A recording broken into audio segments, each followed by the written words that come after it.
जय गुरु जी। शिव महापुराण श्री रुद्र संहिता छठा अध्याय। ब्रह्मा जी द्वारा शिव तत्व का वर्णन।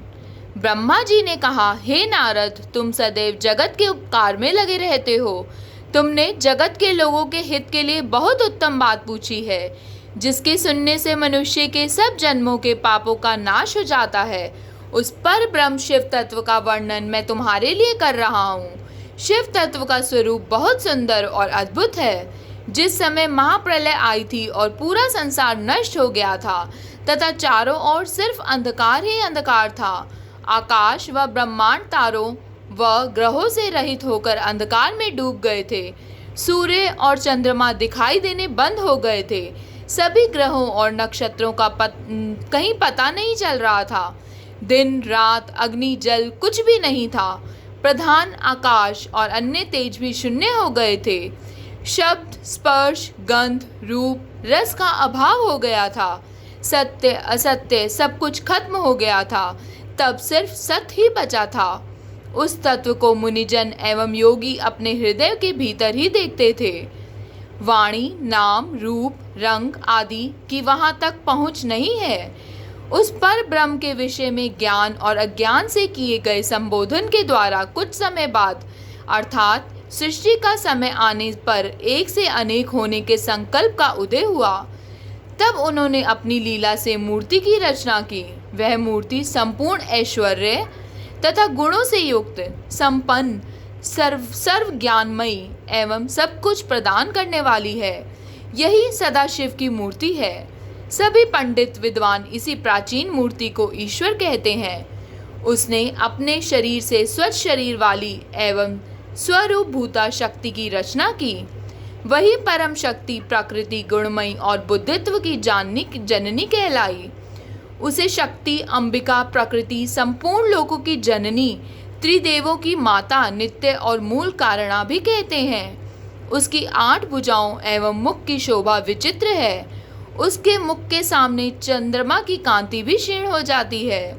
विभिन्न प्रकार के आभूषण एवं गतियां देवी की शोभा बढ़ाती हैं।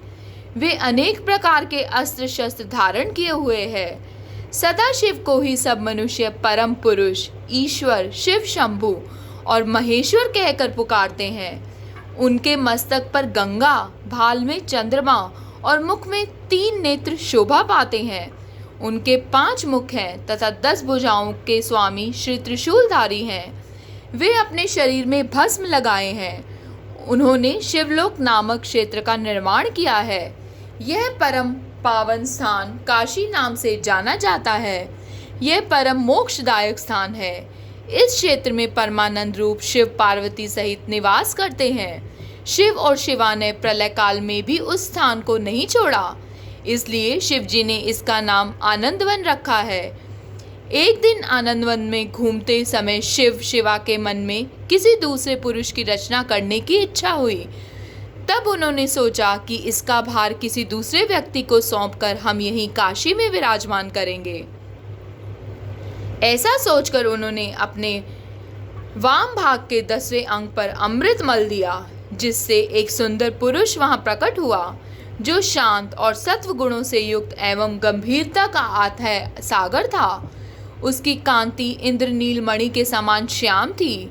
उसका पूरा शरीर दिव्य शोभा से चमक रहा था तथा नेत्र कमल के समान थे। उसने हाथ जोड़कर भगवान शिव और शिवा को प्रणाम किया तथा प्रार्थना की कि मेरा नाम निश्चित कीजिए। यह सुनकर भगवान शिव हंसकर बोले कि सर्वत्र व्यापक होने से तुम्हारा नाम विष्णु होगा। तुम भक्तों को सुख देने वाले होगे। तुम यहाँ स्थिर रहकर तप करो, वही सभी कार्यों का साधन है। ऐसा कहकर शिव जी ने उन्हें ज्ञान प्रदान किया तथा वहाँ से अंतर्ध्यान हो गए। तब विष्णु जी ने 12 वर्ष तक वहाँ दिव्य तप किया। तपस्या के कारण उनके शरीर से अनेक जल धाराएं निकलने लगी। उस जल से सारा सूना आकाश व्याप्त हो गया। वह ब्रह्मरूप जल अपने स्पर्श मात्र से पापों का नाश करने वाला था। उस जल में भगवान विष्णु ने स्वयं शयन किया। नार अर्थात जल में निवास करने के कारण ही वे नारायण कहलाए। तभी से उन महात्मा से सब तत्वों की उत्पत्ति हुई। पहले प्रकृति से महान और उससे 3 गुण उत्पन्न हुए तथा उनसे अहंकार उत्पन्न हुआ। उससे शब्द, स्पर्श, रूप, रस और गंध एवं 5 भूत प्रकट हुए। उनसे ज्ञानेंद्रियां एवं कर्मेंद्रियां बन गई। उसी प्रकार एकाकार 24 तत्व प्रकृति से प्रकट हुए एवं उनको ग्रहण करके परम पुरुष नारायण भगवान शिव जी की इच्छा से जल में सो गए।